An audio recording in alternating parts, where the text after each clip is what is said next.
and welcome to 8 Tracks Podcast, the podcast where we look at 8 tracks that share a theme.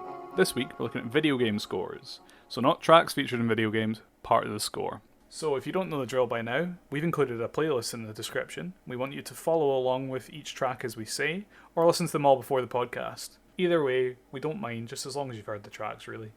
As always, I'm joined by Katie. Hiya. How are you doing?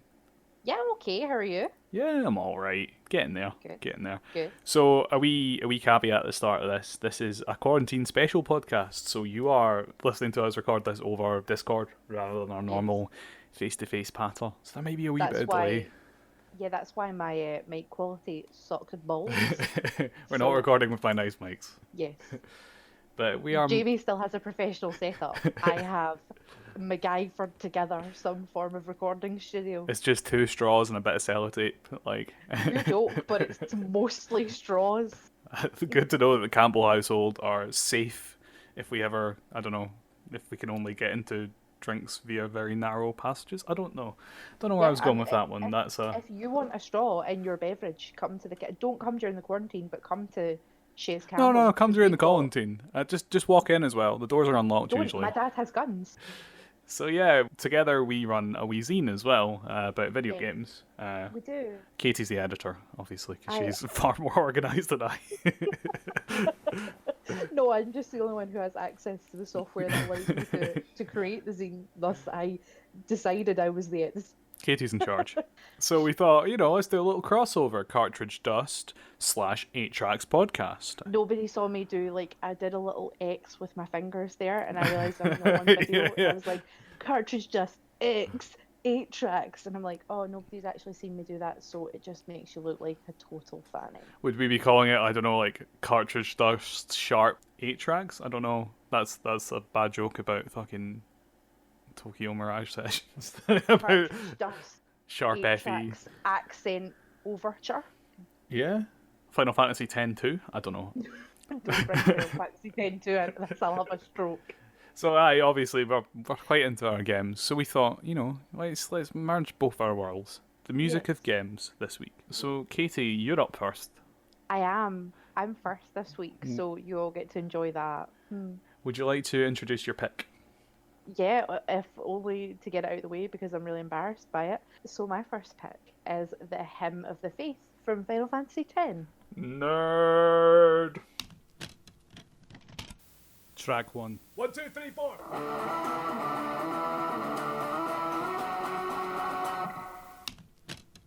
That was the Hymn of the Faith, Distant Worlds version from Final Fantasy X. So Katie, you massive fucking ready. Why the fuck did you make us listen to a fucking choral? Okay, first of all, it's reminiscent of Gregorian chanting. Yeah. Look, I have the Wikipedia page open, Jamie. I'm just telling you what I know. Yeah, no, so that song makes me cry. Yeah? Yeah, genuinely, absolutely love that song. Love it so much. Love it exponentially. But so I don't know whether I love that song because I love Final Fantasy X, redneck, I know. Right. Or whether it's actually really good. Right. I've got some takes on Final Fantasy X. I think it's one of the best. Genuinely. Same. I love it. I absolutely love it. It gets a lot of shit now because some of the dialogue and stuff is quite, cheesy. Can I interrupt here with a ha ha ha ha ha? That's a really emotional scene. I don't know what you're talking about. No, I don't know either. Sorry, that's one of the best. That's one of the best written scenes in video games. Why are we laughing? Yeah, I like Final Fantasy X a lot, but I'm interested that you chose this because, right. I knew when we were talking about doing this theme for 8 tracks that you were going to pick something from Final Fantasy because you are a VL. But for sure, yeah. Yeah, I think it's interesting you chose this. So what is it that draws you to this? So it's kind of, correct me if I'm using the wrong term here, it's a kind of leitmotif that's used throughout the game. Yeah. So you heard the Distant Worlds version on the playlist. That's not the version in the game. No, there's 9 different, isn't there? Yes, there is. So each I only know summon. that. Sorry, I only know that because I saved us from listening to an 8-minute version of that. Sorry, did you mean the best version of it? Thanks. Excuse me. So each summon has their own version of the Hymn of the Faith, which is played when you go into the temple in the game. And they're all sung by different styles of singer. So, like, Valefor's version is sung by a very young girl. Is it right? Sorry, just out of interest. Actually, this is more Yeah. for me than for anyone else. Is it No, that's Valefor or is it Valifor? I've always said Valefor, but I'm illiterate, so, like, Oh, okay. dealer's choice, I guess. Yeah, I had to Google how to pronounce the composer's name before this because I didn't want to Oh yeah, we be haven't. full of I was myself. gonna say we haven't even fucking mentioned his name. It's Nobuo Yes, Uematsu or Uematsu. Jamie, I have written down phonetically how to pronounce his name, and you stole this moment from me. I'm sorry. I mean, I jump in now. Nobuo Uematsu. There we go. That's so professional. No, I was so scared that somebody would be like, well, actually, I actually wrote down how to pronounce his name phonetically because I'm big illiterate and can't say it properly. But yeah, so each summon has their own version of the Hymn of the Faith. My favourite is the Bahamut version. Yeah, understandably. Yeah, because Bahamut's faith, so like the little we're gonna get deep lore Final Fantasy X here. Okay, I'm gonna start playing you off Oscar style when you get to rant. No, it's fine. So like, in order to become a summon at the temple, basically somebody has to be sacrificed, and the sacrifice for Bahamut is a little boy. And the version of Bahamut's Hymn of the Faith is sung by a young boy, and it's really somber and beautiful. They all lend themselves to the stories of the summon, so like Anima's version of it is like really desperately mournful, which fits in with the game. I'm not going to spoil it because maybe somebody's not played Final Fantasy X. Is Animus the big chained one? Yeah. The fucking metal as shit one. Yeah, the really cool one. Yes, Seymour's summon. Yeah, I have beaten this game, but it's been a wee while. Like. Oh yeah, no, it's fine. Anima's metal as hell. But yeah, it's one of my favourite songs in the entire series. Like, I listen to it all the time and I love it. Alright, I like the song fine, but I don't know if I could listen to it outside of the context of the game. And I feel you've let us all down because you did promise us some bullshit butt rock metal choice. Yeah, no, I go back on that promise. You motherfucker. You absolute motherfucker. I wanted to hear some fucking new metal. No, you didn't. Nobody does. Just Jonathan Davis, like, grilling over a fucking choir. Let's get that remix done. Fucking Jonathan Davis doing, I don't know, like, Twist over fucking... Like, Jonathan Davis is going to come up later in this, so please stop talking Is he about actually? Jonathan Davis. Yeah, Jonathan Davis also wrote a song. Do you know what? I'm not going to Okay, no, I was going to say, talk about it when it comes up, because I'm gonna lose my shit, right? Yeah, at some point, Jonathan Davis will be mentioned. Take a guess when you think that is. I'm not sure. Yeah, no, I think Nobuo Uematsu is a fucking genius, and a lot of his music is just absolutely brilliant. So there was no doubt that there was going to be someone from Final Fantasy on here. Yeah, especially when you've got, like, the universe's biggest VL, me, Final Fantasy lover, 2K forever. Virgin Squad 2020. Never Commander-in-Chief. Catherine Elizabeth Campbell. Okay, so shall we move on? Yes. I think that's enough of this VL ranting. Let's go to some fucking weeb ranting. Next up, my first pick, and it's Shadow World from Persona 4 Golden.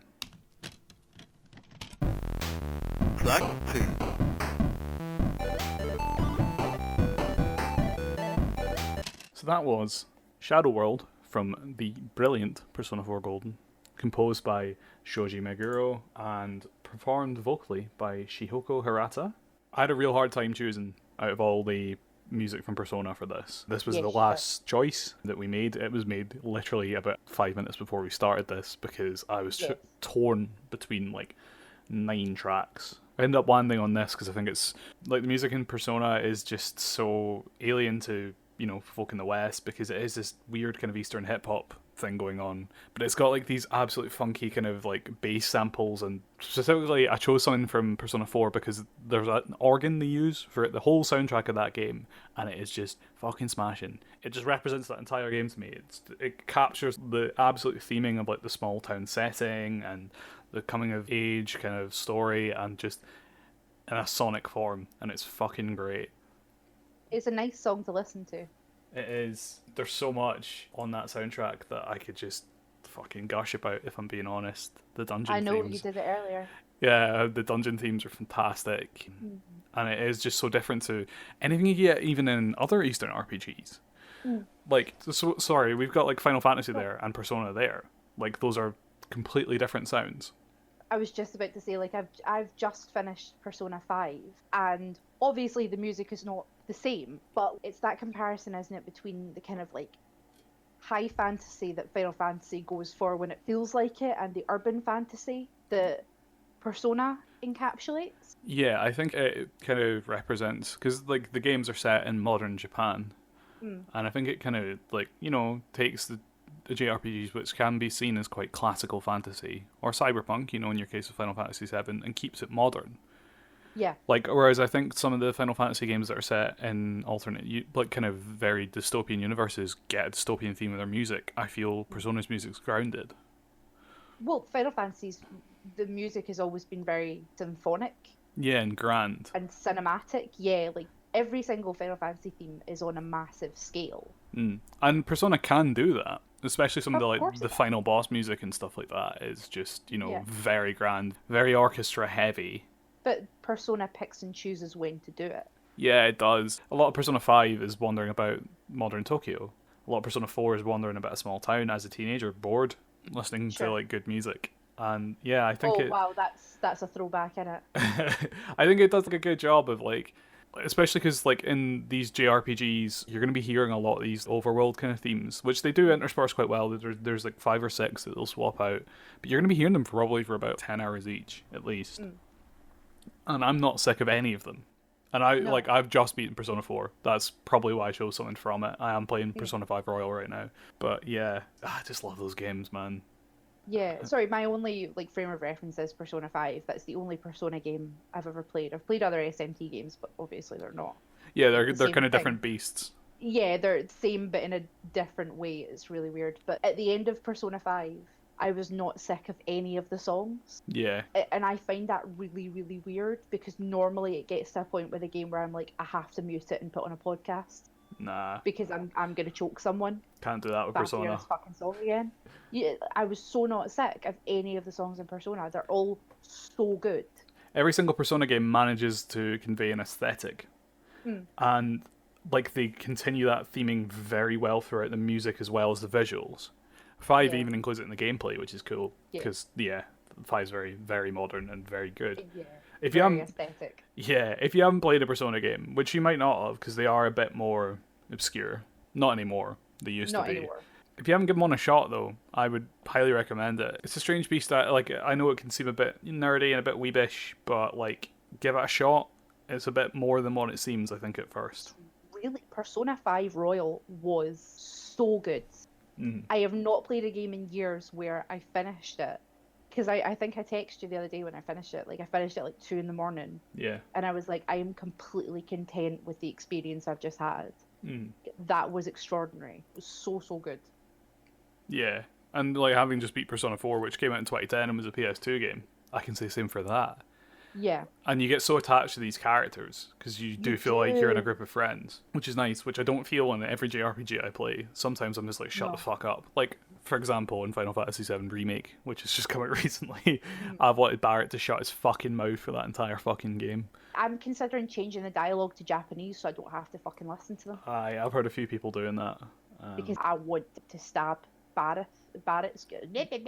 Barrett? I want to stab Barrett and Aerith both, just from their voices. Their voices are doing me in. Understandable. There's a level of obnoxiousness that I just can't deal with. Whereas I think actually Atlas actually nails the English voice translations every single time. Yeah. Their voices are perfect for those characters. Yeah, totally. Right. Anyway, let's stop fucking weeb ranting. I wonder how many people have And made get it this onto far what into. we're ranting. I wonder like how many folk have actually made it this far in the podcast because we spent like 20 odd minutes just talking about fucking JRPGs. Next up is your second pick, Katie. Hell yeah, it is. My second pick is a fucking bop. It is Beyond the Bounds from Zone of the Enders 2. Hell yeah.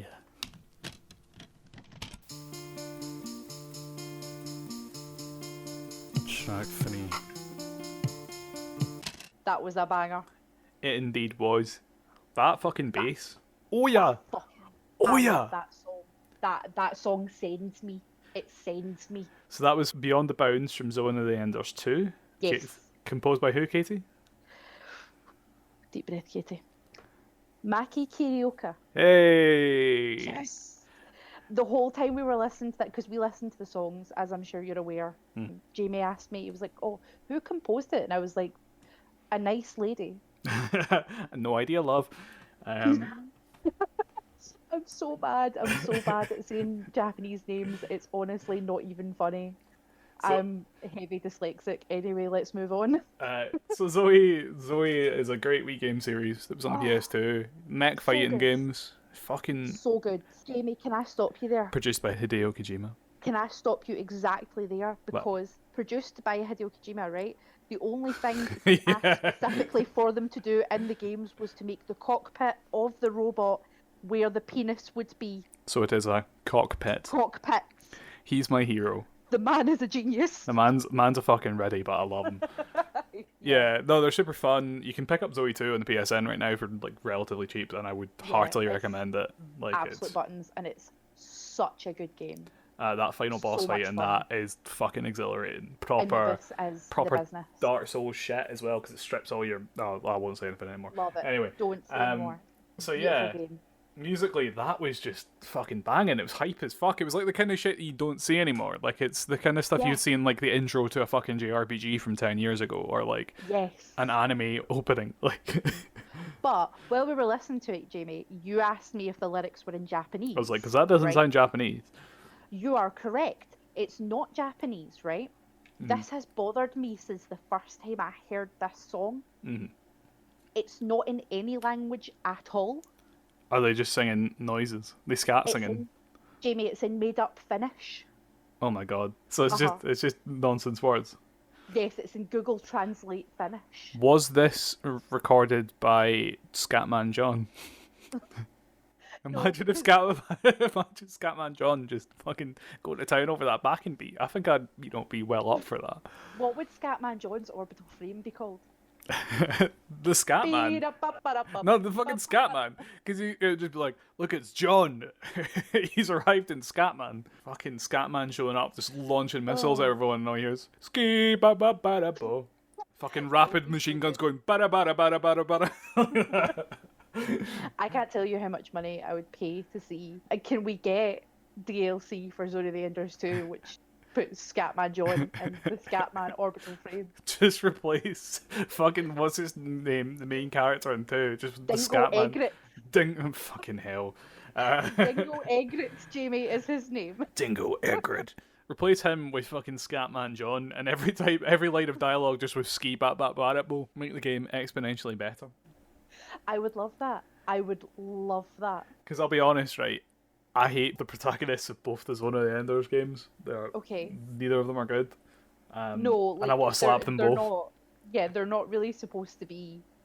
I kind of get the one in the first one a bit better because it's the kind of fucking Shinji from Evangelion role of like It's little literally boy. the same thing. He falls in a robot, and all of a sudden he's got to save the world. He And doesn't he's like, wanna- I don't want that. Yeah, it's the exact same thing that every fucking mecha anime goes through at some point. And fucking Gundam's don't done it like like 3 it. times. Yeah. Does it every single series in Gundam as well. Like, Yeah. I don't want to fight, which is fair because like I think I'd be the fucking same if like a military forced me to get in a giant robot and kill people. But you know, Yeah, same. But also, you'd be in a giant robot, which is pretty metal, to be honest, isn't it? yeah, it's pretty well. Anyway, the music, like it's got some nice swelling strings. It's got some nice uses of silence for the track. Like that absolutely so- punctuates the fucking pacing of it. It does, and it starts off really slow, and you think this isn't going to be good, and then it hits, and then it hits for a second time Yeah, within yeah. the first minute and a half of the song, and you're like, I have been thoroughly taken aback by this absolute banger. You're just like, oh yeah, oh Yeah, yeah. yeah. It's like, oh, It's like oh, you're I at, wasn't expecting it's like you're at Avicii or something. that.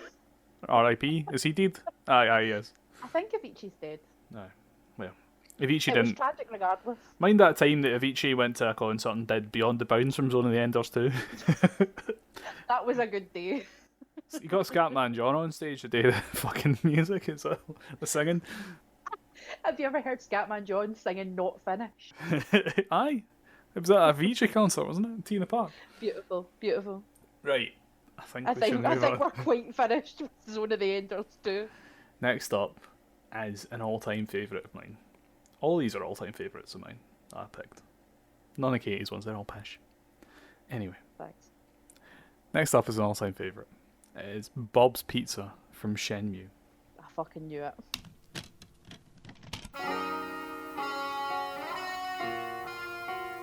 Track 4. So that was Bob's Pizza from Shenmue, composed by Takenobu Mitsuyoshi, also famous for doing Daytona, which just as easily could have been on this list, but Bob's Pizza means a wee bit more to me, so I picked that because it's from the mighty Shenmue. And Love it. yeah, that piece of music I think is about 32 bars, Yeah. maybe max, and it's so You think simple. It's going to end, Jamie, and then it just doesn't. I mean, like, this is patter theft from a very old BitSocket episode, but imagine fucking working in that pizzeria and that is looping every 30 seconds. Myself. I don't know if you can suffocate yourself with pizza dough, but I would be the first one to try it. I would be absolutely fucking fine. For that entire 2 minutes, everyone at home, I was cutting some fucking shapes, and every time he said Bob Uzu's Pizza, I was screaming along. That song. He was. That song Yeah, is I can confirm this. so fucking good. What do you think, Katie? Yes, good. Is that your contribution? As usual, don't really know thank you very much, Katie. Right, I'll see myself out. It's been real. Thanks, lads. Yeah, no. Yeah, it's very happy. It's a very happy piece of music.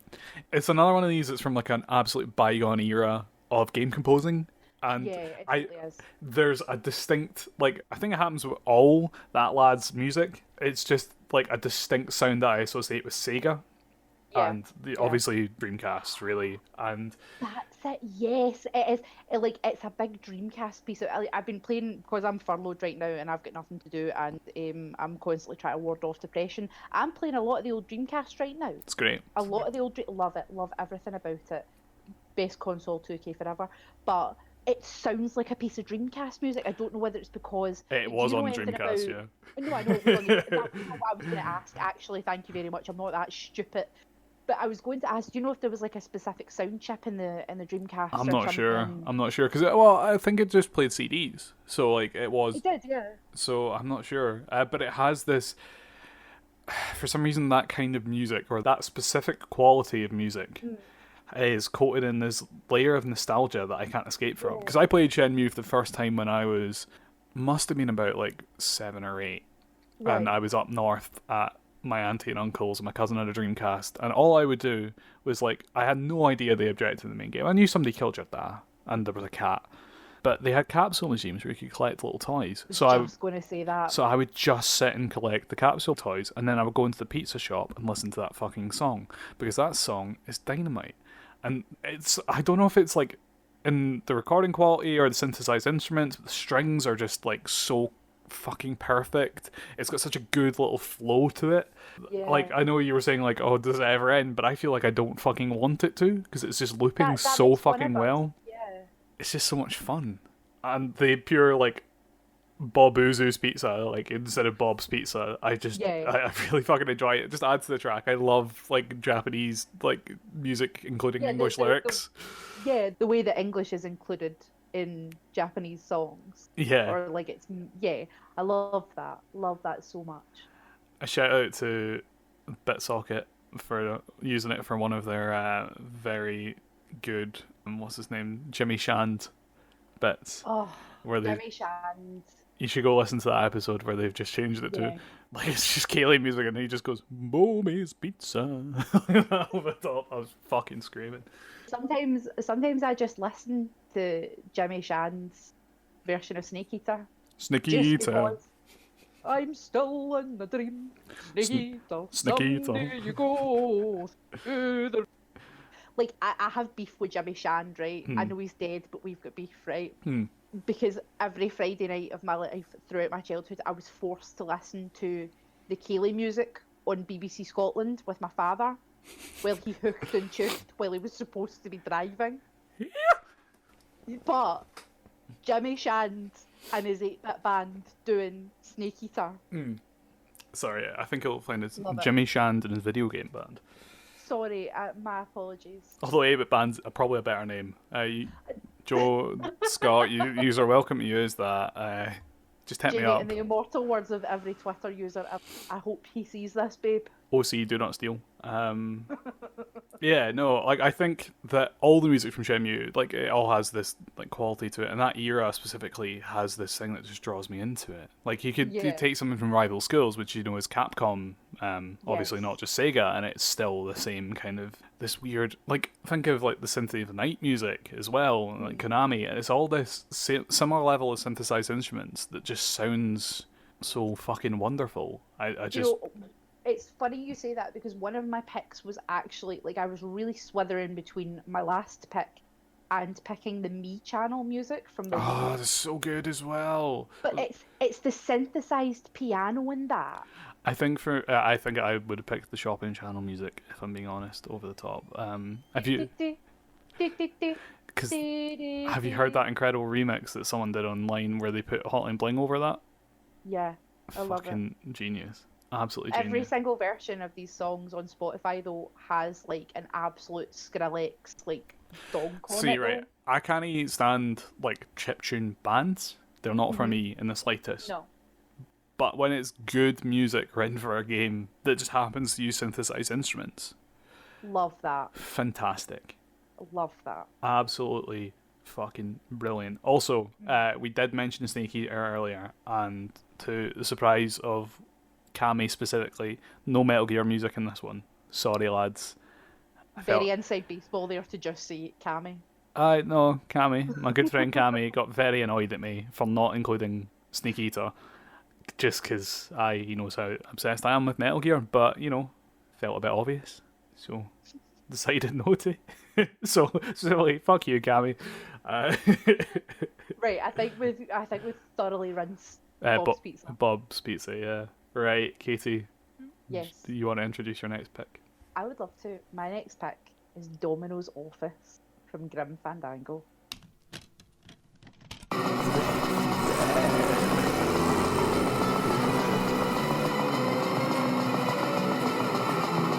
That was Domino's Office from Grim Fandango. Composed by? That's a great question. Let me just open up my favourite resource, Wikipedia. It's almost like we should be, you know, planning little bits of this podcast. Just the basic facts. It's almost like you're looking at my screen share right now, and you can see I have pages open with all the composers' names. Jamie, I have the same one. It's just that the Wikipedia page for the music of Grim Fandango is extremely long. It doesn't matter that his name's on the first line. The guy's called Peter McConnell. It's actually a YouTube video as well. It's so panic that I managed to miss it. I'm sorry. It's alright. Do you want to keep this in, or do you want me... Yeah, keep it in. I'm in a state of perpetual anxiety. Let the people know. I really dug that. Like, I've not actually got... Like, I've played a little bit of Film Grandango, but, like... there's something about old point-and-click adventure games that I struggle with, but I did dig what I played, and it captures that noir aesthetic very well. So I picked Domino's Office because it's my favourite song on the soundtrack. The thing is, I don't believe it's a very good representation of the soundtrack as a whole. No, I mean, it has other different stuff going on. Sure. So you get the aesthetic of Grim Fandango, right? Yeah, it's a noir mixed with kind of Mexicana. Yeah, absolutely. So it's like Dia de los it's Muertos. like a film noir and Day of the Dead kind of, crossover. Yeah. episode. So the soundtrack has got like elements of like jazz, swing, big band stuff, like traditional Bassline. South American instrumentation. A bassline that would make Angelo Badalamenti blush. You said it here first. You said it. You can, yeah. I was thinking it, but you said it. Like, there's two things that were in my head during that, and one was, Diane, I'm going to the town of Twin Peaks. And the other was my favourite line ever uttered in a noir film. I couldn't get the dame off my mind, so I went bowling. Which is the height of ridiculousness. Why would you want to go bowling really to get a girl off your mind? I can't stop thinking of girls when I bowl. Maybe that's a problem on my part. We go bowling with my granny. Are you thinking about girls? I'm thinking about your granny. That's nice. My granny's nice. She's a nice lady. Yeah. A lot of fun. So this part of the theme, Katie, where did it come from in the game? Thanks, Jamie. I'm really glad that you asked. It's played really early on in the game when you, as Manny, are the main character, are breaking into your rival Domino Hurley's office. Hence Domino. Yes. Domino's office. See? It's not just about a pizza place. No, it's not. You're not, like, because if you Google Domino's office, the first thing that comes up is Domino's head office. It's a good place. You should just phone them and play that down the phone. But guys, I've got you a theme for your office. I was going to say, do you think that could be their on hold music? Oh, God. No, they'd have to give Peter McConnell money, and I doubt they want to do that. Or Amore. No, fucking, have you ever phoned one of these... It sure is. Have I ever phoned what, sorry? Like one of these fucking helplines. It's probably like a loop of a minute and a half of 3 Adele songs. Do you know my favourite thing? So I get my insurance through Aviva, and my favourite thing about phoning Aviva, which I do once a year to ask them if they really are offering me that goddamn price for my insurance, is that when you phone them, you can pick one of 4 genres of music to listen to while you're on hold. Nice. Do you check? And it's what are the options? I always, like, I don't know, but I always end up. So the options always play the songs, like they play a playlist. And I think the one that I pick always plays Hey Ya by Outkast first. So I always am just sitting like, hey, yeah. Like they'll cut in and be like, hello, Aviva. And I am singing to the Aviva agent, hey, yeah. Which they must get all the time. Yeah. But I always feel embarrassed. Understandably.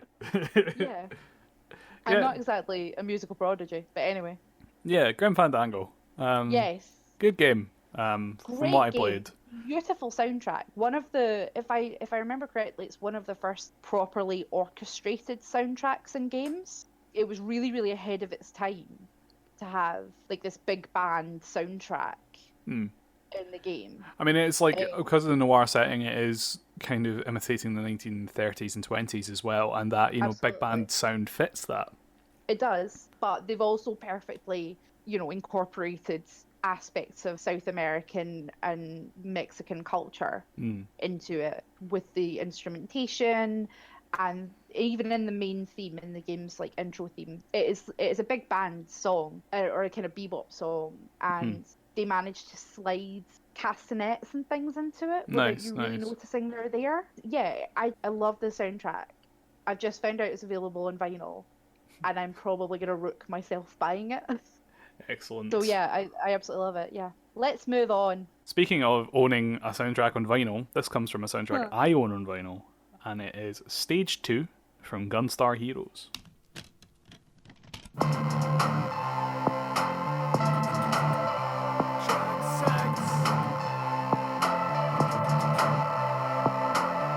So that fucking bop was Stage 2 from Gunstar Heroes.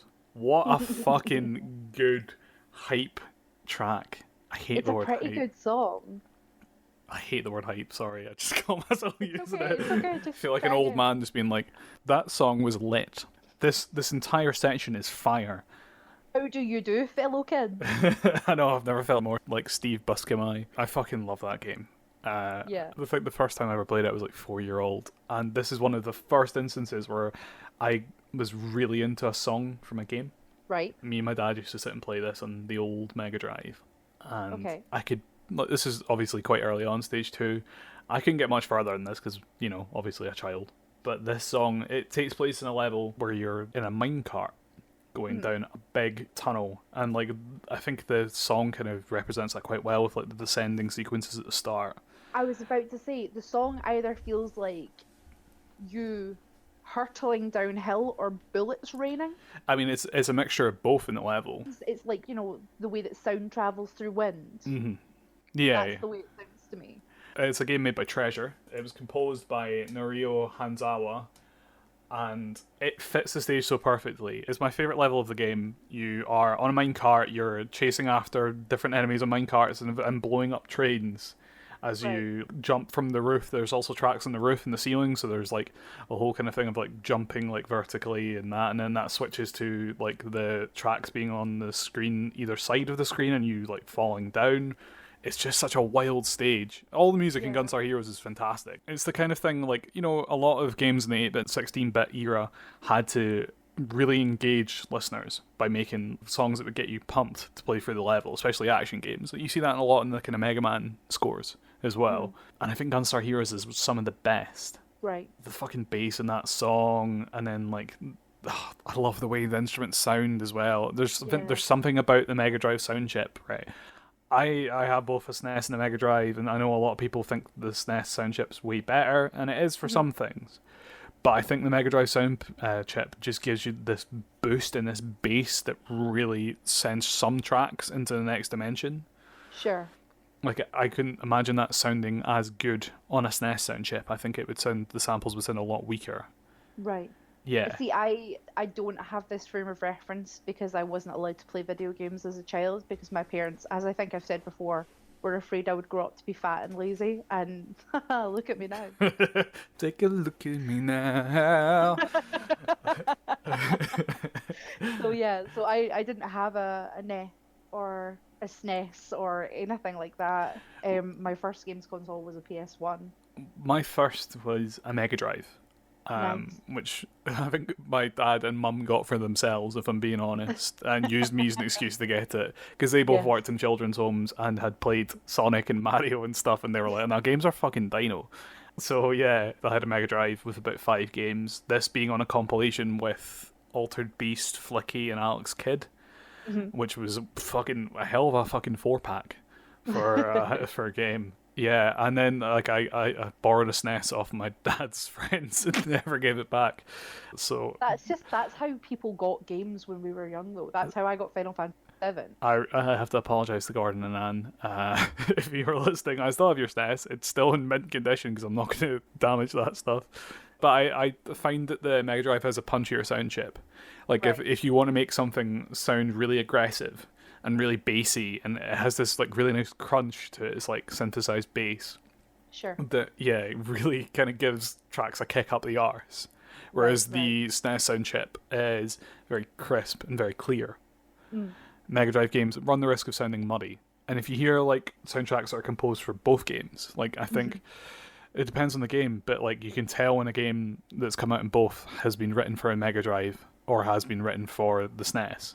Right, sure. Because the samples will sound weak on the SNES, or it'll sound muddy on the Mega Drive, depending on what one it's been written for. Forgive my ignorance, but does it not lend itself more to the style of games that were on the Mega Drive? Yeah, I mean, that... chip. Sorry. No, sorry, I mispronounced the word chip. It's hard. Ship. I think it was all part of Sega's branding image and that whole blast processing thing, which they just made up. I love that. And it does, like, all the soundtracks to a lot of their Mega Drive games do have this fucking arse-kicking feel to it. Like, Rocket Knight Adventures and Sparkster as well, and the Mortal Kombat soundtrack I think sounds better on the Mega Drive. I know I was going to say that, but, like, I don't have a horse in this race. Like, obviously, some of the SNES soundtracks, you know, they have their merits too. Like, I don't have a preference between either one. I think just for certain games it works better. Yeah. Like, I think Metroid would sound like shit on a Mega Drive. Super Metroid, and you know, Final Fantasy VI wouldn't work on it either. But if a game's written for that sound set, which a lot of the way the first party Sega games were, or you know, the ones, you know, second party like Treasures, Gunstar Heroes, or you know, exclusives for the Mega Drive were written for that system, it really, you know, took it to another level. When we're talking about Bob's Pizza, that kind of Sega sound from the early 2000s, the Dreamcast sound, this is the 16-bit sound for me. Sure, right. This is the Mega Drive era sound, the early 90s. Mm. And also, just as a side note, that level ends on one of the best bosses I've ever played in the game. It has 7 forms, and it's a transforming mech. It's fucking radical. It's That just... sounds like about 5 forms too many, to be quite honest with you. No, they're fucking dino. It has like a form that just... It's a big mech. It just turns into a big gun and shoots at you in one of them. One's like a dug that has missiles that shoot out its tail. It turns into a big crab which spins and hits the walls that you have to dodge from. Beautiful. It's really, really good. It's called Seven Force. Makes me throw up the horns. It does. I think that's enough of me ranting. Are you quite finished? Have you got anything to say about it? I know I took over It's there. good. It's good. Katie, stamp of approval. It's good. It's not even it's good. It's S good. It's good. It's good. It's good. Right, Katie. Yes. It's time for your What? last pick. My last pick is Silent Hill from Silent Hill.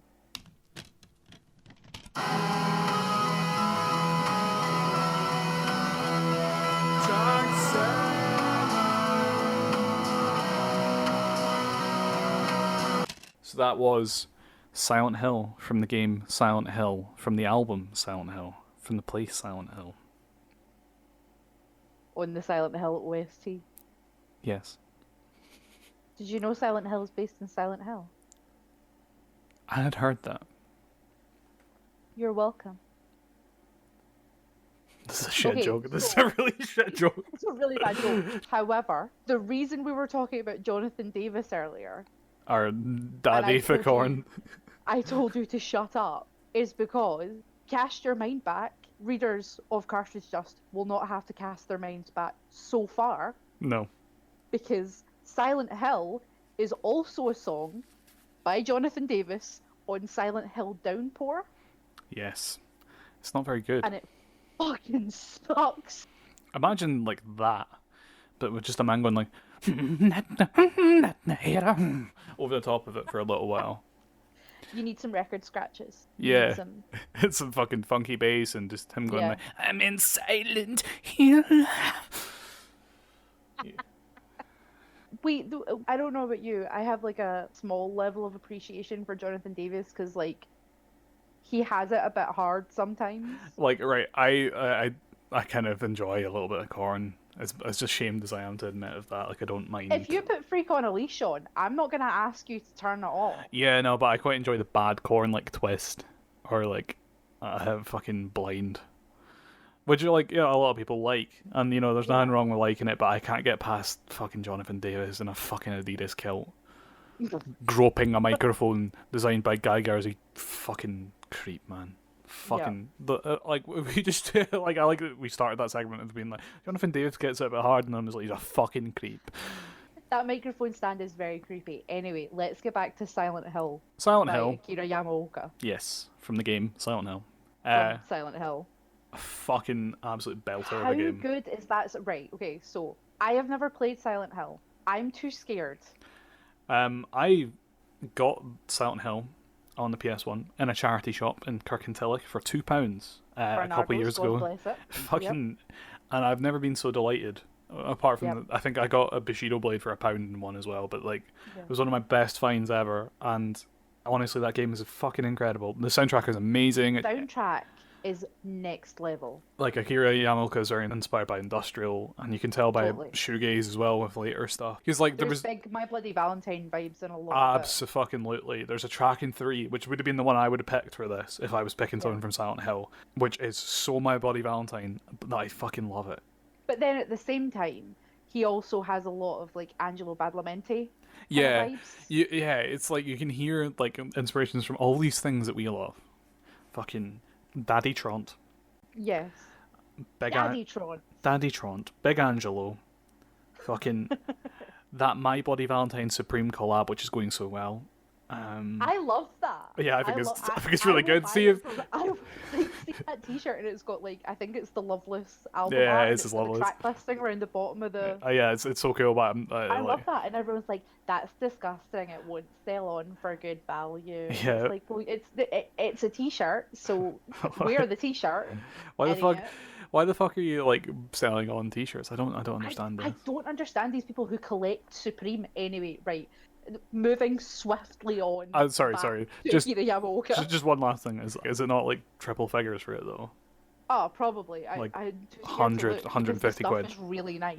I It's know. really, really nice, fucking and I want really it. want that the Loveless T-shirt with the track listing on it. It's really nice. I want one of the hoodies as well, but you know. The hoodies are lovely, regardless. Anyway, Silent Hill. Yeah, right. So I'm too scared to play it because I am a big fearty. You Like- are a notorious shite bag. I am such a shite bag. Like I am though. I am so scared when it comes to games. We're playing through Resident Evil right now, which is a game I actually can't play on my own. I can't play horror games at all. I had a really bad experience with Fatal Frame when I was a very young woman. Scared the shit out of yourself. And it scared the living shit out of me. It wasn't even the full game, Jamie. It was demo. Right, I actually have an experience similar with Silent Hill 2 when I Really? was, I think I was 8 the first time I tried to play Silent Hill 2. Scared myself. I think it was me and the aforementioned Cammy. Tried to play it and scared herself fucking shitless. We got to the bit where like you're just starting a bit of town and you just find a note that says run, run, run, run, run, run, run, written over several pages in blood, and I think I turned the PS2 off. I just was like, nope, that's enough for me. I can't play it. It's too scary. It's too spooky. But I love the music. The music's incredible, the writing's incredible, the theming's incredible. The music. I think the first 3 Silent Hill games are all fantastic. I haven't Yeah. played the room. I do have the room sitting there. I do want to get around to it at some point. Although we are thinking of streaming for cartridge dust, so if there's an interest, let us know. There's not going to be any interest, but we'll do it anyway because we're narcissists. Nah, fuck it. I like the sound of my own voice, as you can very much tell. We both do. Yeah, we both like the sound of my voice. That's right. I do like the sound of your voice. What are you getting at? Thank you very much. It's always nice to meet a fan. Yeah, no, I think like even from like the tremolo picking like on the intro to the guitar, which actually it really forebodes like the dread really well. The little offshoot story. It's not actually about Silent Hill, of course, because of course we can't stay on topic here. Well, I was working as a journalist for a press agency for a bit, and I was there when they were filming bits of Trainspotting 2. And they were filming at that point a reshoot of the scene where they rob a shop on Princess Street and sprint down. And there was a lady outside with a fucking mandolin imitating that exact fucking sound from the start of Silent Hill. That's beautiful. They cut that from the full film. So I don't know why. Maybe somebody was just like, here, Danny, mate, have you paid Akira Yamaoka because you're clearly chewing his fucking ideas? Yeah, we fucking cunt. Bit harsh on Danny Boyle there. There, Jamie. But yeah, I think it just works for an opening. You know, it really, really gets you into what you should expect for Silent Hill. And the rest of the like soundtrack is industrial inspired, you know, banging like percussive objects together, like almost Trent Reznor with the fucking Tetsuo. With his bicycle chains on his baking trays and Yeah. shit. Did you know that when Akira Yamaoka played the soundtrack to the members of staff who are working on Silent Hill, they were like, oh, is it bugged? Because there's all these weird noises in it. And he's like, nah, man, that's where I was hitting a bicycle chain off a baking tray. I accidentally layered the track where I was steaming when I came in last night in the kitchen, and Just rattling about in the cutlery door trying to find the scissors. Like, do you know, this does sound, but get my recorder. no, the Silent Hill soundtrack is just one of these ones that I think whether you're into the games or not, you should just go listen to because it's just fucking good shit. I don't have a particular emotional connection to the games because I can't play them because I am a shite bag, as we have thoroughly established. But I think the music is unbelievable. It's so good. It's so good. And it draws from all these places of inspiration that I also really, like, I have reverence for. And I really, really enjoy listening to it. Nice. Right, final track for this week. The last one. I couldn't not. It is Bakamatai from the Yakuza series.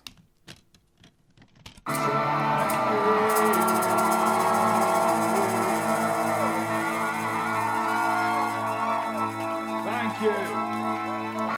So that was Bakamatai from the Yakuza series. I say series because it's been in fucking like 9 of the games, but I've never been sick of it the entire time. It was composed by Mitsuhara Fukuyama. It appears in Yakuza as part of the karaoke minigame. all the songs in that are fantastic, but unquestionably, Bakamitai is the tippity top best one. So good. I think it roughly translates to How Foolish.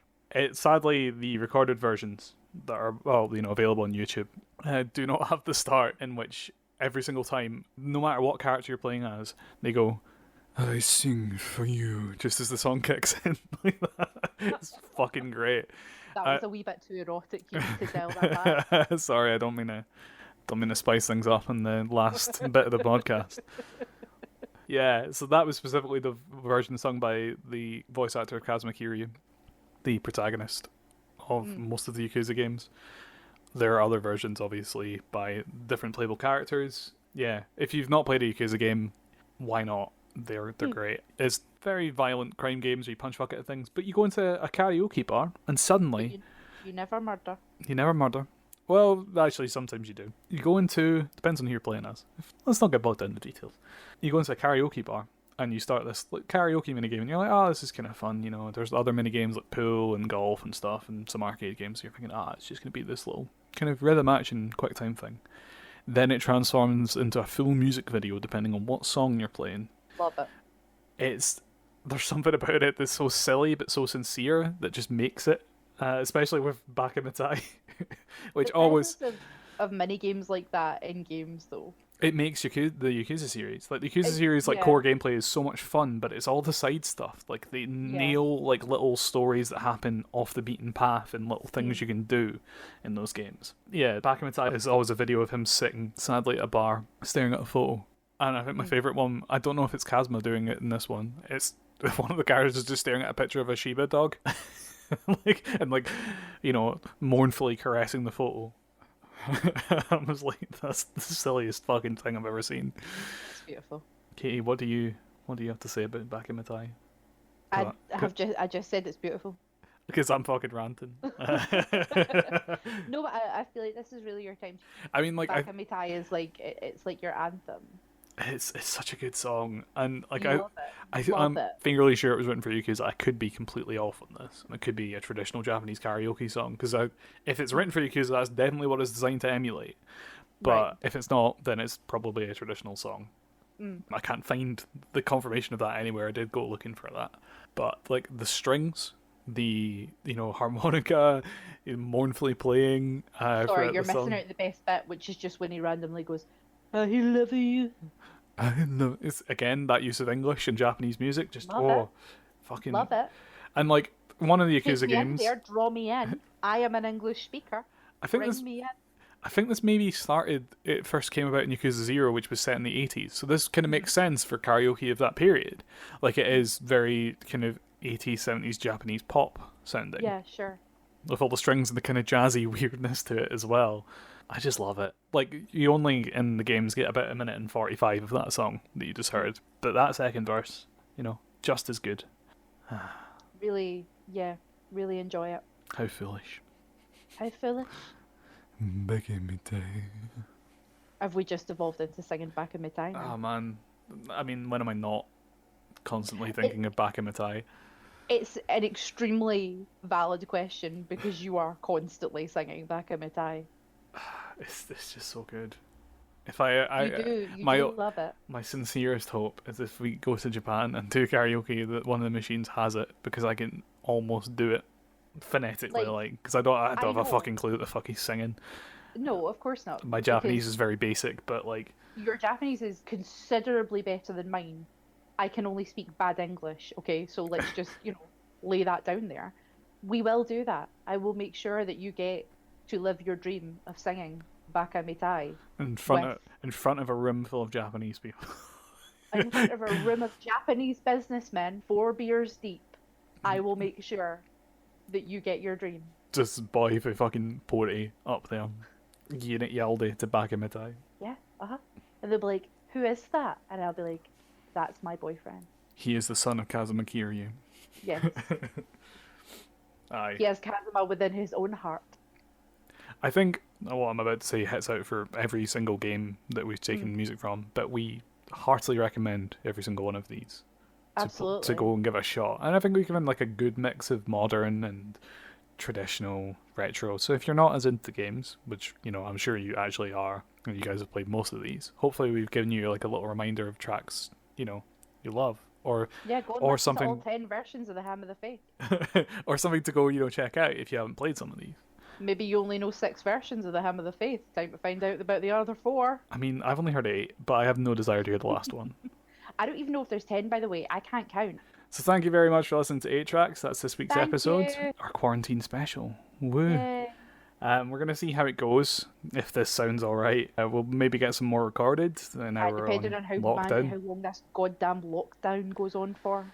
Yeah, like we haven't seen each other for quite a wee while, so yeah, It could be a month. We just don't know. it's more than a month. It's definitely more than a month. So Time is meaningless and fleeting. feels like a decade, if I'm being honest. I want to die. Yeah, I think everybody does. The next topic we're doing is nostalgia.mp3. So, all of your choices are going to be that famous LimeWire MP3 of Bill Clinton saying that he did not have sexual relations with that I think that woman being Monica Lewinsky. Like, say her name. it's going to be a specific version of that Golden Rule by Biffy Clyro that has the Christian O'Connell breakfast show intro. Are you sure it wasn't Zane Lowe? No, no. Oh, sorry. That was the Zane Lowe one. Yeah, actually, let's put a call out. Did anyone else have that version of that Golden Rule by Biffy Clyro off of LimeWire that had the Zane Lowe intro where he hypes it up and it's fucking great? Yeah. Hottest track in the world right now. Put it on, put it on. And it kicks And it's in. like completely flat because it's been recorded off the radio. Yeah. There's no nuances in the sound because it's flat. Fucking LimeWire. Anyway, yeah. So any tracks that make us nostalgic. Now's the time to look back at things, I guess. And yeah, that might be quite fun. Tracks that make us happy and stories we got associated with them. So let us know your video game picks in the comments. Let us know on Twitter what your next kind of, you know, nostalgic picks are going to be, if you fancy it. If not, fair play. That's fine. It's okay. We understand. And we'll see you next time. Bye. Thanks for listening.